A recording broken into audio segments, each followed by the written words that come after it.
First thing we're going to do is going to go ahead and remove this brisket out of the package.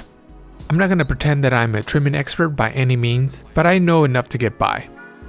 First thing you want to do is remove any of the extra fat that you might run across, and remove any of the silver skin that you might see.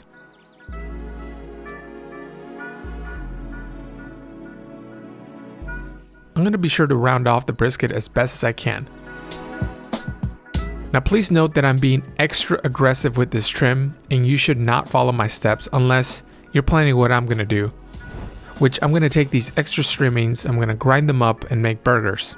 But again, if you don't have a grinder, if your intentions are not to do this, then don't be as aggressive as I am being here. I'm going to be cooking this brisket on the Weber Smoky Mountain. Now I'm going to be laying in 3 chunks of wood down at the bottom, and then I'm going to cover it up with charcoal. Now this trick I learned from Harry Sue over at his channel. I'm going to go ahead and light up a small amount of charcoal on the chimney. I'll be dumping the charcoal in the center. I'll be placing in the midsection. And I'm going to be placing the water bowl filled with hot water. I'll be topping it off with additional water. Place in our grate. Cover and let it come up to temperature.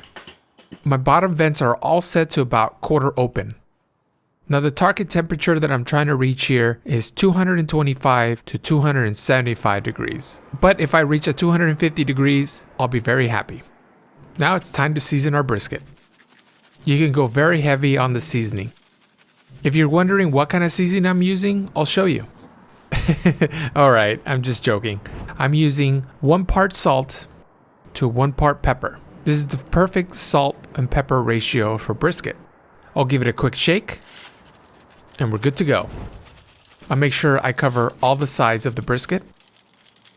The one thing to remember is to make sure you get a nice even coating throughout. That's including the sides. I know it's tempting to use other types of seasonings, especially aimed for brisket, but I absolutely love just the salt and pepper combination. It gives you good bark, and I'll show you at the very end of the video just the type of bark that you can create with this blend. Now that the Weber Smoky Mountain has come up to temperature, I'll go ahead and place in my brisket. Be sure to touch up any spots that you might have missed. Let's cover, and let's start cooking. The Weber Smoky Mountain has done a phenomenal job at sticking between 225 and 250. It's been about 3 hours, time to uncover, give it a nice spritz.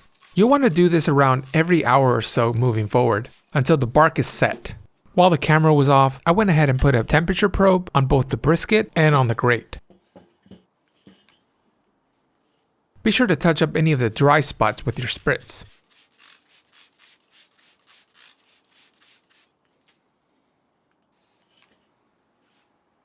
This is looking good so far. This is probably going to be the final spritz. I'm going to give it about another 30 minutes and it'll be ready to wrap. It's been about 2 hours and it's time to wrap. I'm using some butcher paper to wrap here. I'll go ahead and wrap it up and place it back on the grill. Wrapping allows you to speed up the cooking process.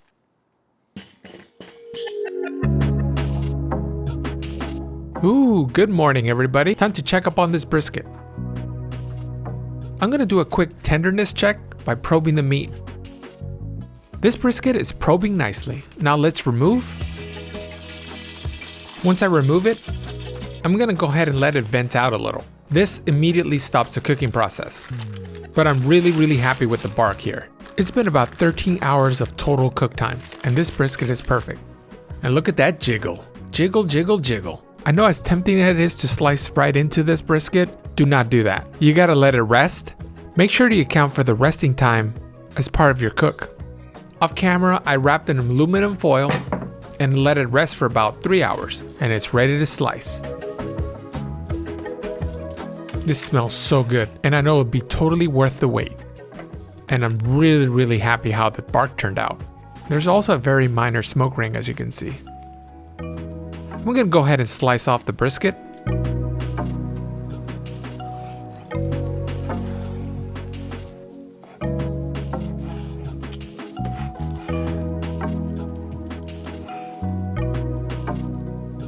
Let's go ahead and pull this apart. It's very perfect tenderness. And let's take off a little piece for me to taste. This brisket turned out really, really well. Super juicy, very flavorful, and very happy how this turned out. If you enjoyed this video, please hit like and subscribe.